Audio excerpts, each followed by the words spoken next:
इस समय हमारे साथ ऐसी शख्सियत मौजूद हैं जो किसी परिचय के मोहताज नहीं। धर्मपाल लाकड़ा जी मुंडका विधानसभा से विधायक आज हमारे साथ मौजूद हैं और इनसे हम बात करेंगे जनता के मुद्दों पर। तो बहुत बहुत स्वागत है सर आपका हमारे चैनल पर। बहुत बहुत धन्यवाद आपका। आप हमारे से इलाके की समस्याओं के बारे में पूछने आए, इसके लिए बहुत बहुत आपको धन्यवाद। तो सर ज्यादा बात ना करते, पहला सवाल मेरा आपसे ये है कि सर राजनीति में आने का आपका उद्देश्य क्या था? आपको कब ऐसा लगा कि भाई मुझे अब राजनीति में आना चाहिए? मेरा राजनीति में आने का एक ही उद्देश्य था कि पूरी दिल्ली के अंदर हमारी जो विधानसभा मुंडका है वो सबसे पिछड़ी हुई, बैकवर्ड दिखाई देती थी। किसी भी पार्टी से कोई भी आया, हमारे गांव से सीएम भी रह चुके, महापौर भी रह चुके, उप महापौर भी रह चुके, श्रम मंत्री भी रह चुके सेंटर में, और पूरा गांव हमारा, पूरा गांव क्या पूरी विधानसभा पूरी दिल्ली में सबसे पिछड़ी हुई है। तो हमें ये दिमाग में आता था कि यार कोई काम करने वाला हो या हम करें तो कुछ अपने इलाके का सुधार कर पाए। मैं इलाके का सुधार करने के मकसद से आया हूँ और मेरा राजनीति में आने का कोई मकसद नहीं है। जैसे कि हमारे को बताया कि आप राजनीति में आने से पहले समाज सेवा में बहुत ज्यादा बढ़ चढ़ कर हिस्सा भी लेते रहे हैं, तो ऐसा आपको क्या लगा कि भाई राजनीति में आने के बाद ही मुझे समाज सेवा का एक अच्छा मौका मिल सकता है? तो ऐसा क्या परिस्थितियां थी जो आपको लगता है कि नहीं, मुझे राजनीति में आने के बाद ही मेरे लिए बहुत बेटर ऑप्शन है?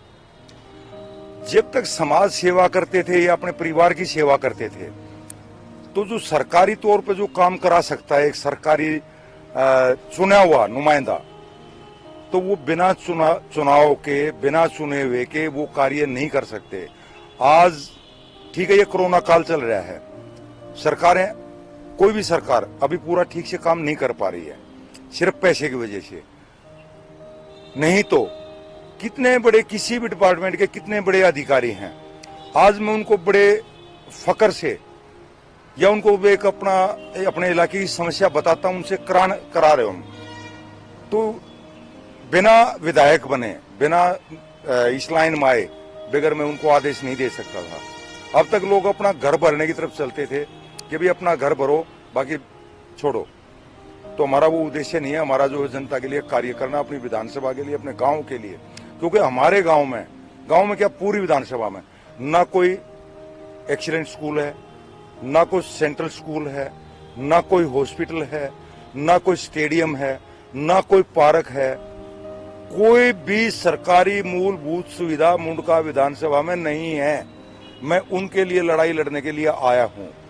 तो जैसे भी आपने कहा कि हमारे क्षेत्र में मतलब काफी सारी चीजें आपने गिनवाई, तो आपको क्या लगता है कि आपके क्षेत्र में ऐसे कौन से कार्य हैं जो आपके रहते यहाँ पर होने चाहिए? मैं अपने क्षेत्र में, जैसे हमारे यहाँ एक सबसे बड़ी प्रॉब्लम ये भी रही है कि डीडीए ने मेरी विधानसभा में कोई खास जमीन कहीं भी एक्वायर नहीं की है जिससे कोई सरकारी तंत्र वहां सुविधा दे पाता। यहाँ अनऑथराइज कॉलोनियां कटी हैं पूरे क्षेत्र में, और उन्होंने कहीं कोई पार्क या कोई ऐसी जगह या जमीन नहीं छोड़ी जिसके लिए एक जनता की मूलभूत सुविधाओं को पूरा किया जा सके। तो हमारे यहाँ अब 2-3 चांस ही हैं, जैसे एक स्पोर्ट्स यूनिवर्सिटी बनने का इंतजार है, जैसे कोरोना काल हटेगा हम स्पोर्ट्स यूनिवर्सिटी लेकर आएंगे। दूसरा, हमारे यहाँ कई एक जगह रेलवे फाटक हैं, उन फाटकों फ्लाईओवर या अंडरपास बनवाएंगे। और हमारे पास कई जमीन भी हैं सरकारी ग्राम सभा की, जिन पर मैं एक्सीलेंट स्कूल या सेंट्रल स्कूल मैं लेकर आऊंगा पक्का। तो जैसे कि अभी आपने कहा कि इतना सारा काम आप कराएंगे, सरकार कह रही है कि हमारे पास बजट नहीं है अभी, तो इस सब के लिए लाखों करोड़ों रुपए का एक फंड इकट्ठा हुआ, तो सर उसके लिए आप कहां से इसकी व्यवस्था करेंगे? उसके लिए मेरी सलाह है, मैं अपने वित्त मंत्री को, अपने मुख्यमंत्री को अपने इलाके से अवगत कराऊंगा कि भी हमारा इलाका सबसे पिछड़ा हुआ है। मेरी विधानसभा में कोई भी आकर के देख सकता है, कोई ये नहीं कह सकता कि ये दिल्ली की एक विधानसभा है, ये दिल्ली देहात है। ये बिल्कुल बैकवर्ड और बिल्कुल एकदम क्या बोलते हैं उसको, पिछड़ा एरिया है। हाँ, तो जैसे कि अभी कोरोना काल के चलते देश के अंदर बेरोजगारी चरम सीमा पर है और देश का जो युवा है वो आज बेरोजगार है, तो उसके लिए आपने क्या सोचा है? देखो, वो सारी स्कीम सेंट्रल गवर्नमेंट की होती हैं। हमारी जो स्टेट गवर्नमेंट है, दिल्ली गवर्नमेंट, वो वो अधूरी सरकार है, जिसमें जैसे आपका जमीन से संबंधित जितने भी विभाग हैं वो दिल्ली सरकार के हाथ में नहीं है। जो डेवलपमेंट का कार्य दिल्ली में करती है वो डीडीए करती है, डीडीए सेंट्रल गवर्नमेंट के हाथ में है।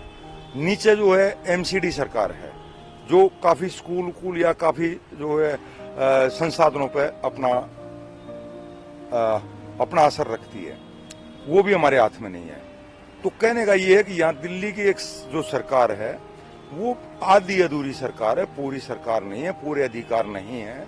इस वजह से दिल्ली सरकार के हाथ में कोई ज्यादा रोजगार खोलना, देखो हमारा सबसे बड़ा रोजगार का तो जैसे सिविल डिफेंस है, सिविल डिफेंस में हमारे पूरी दिल्ली के अंदर शायद मुझे भी पूरा अंदाजा नहीं है कि 20,000 हैं या 25,000 हैं सिविल डिफेंस के वॉलंटियर, उनको हमने रोजगार दिया है, रोजगार दे रहे हैं।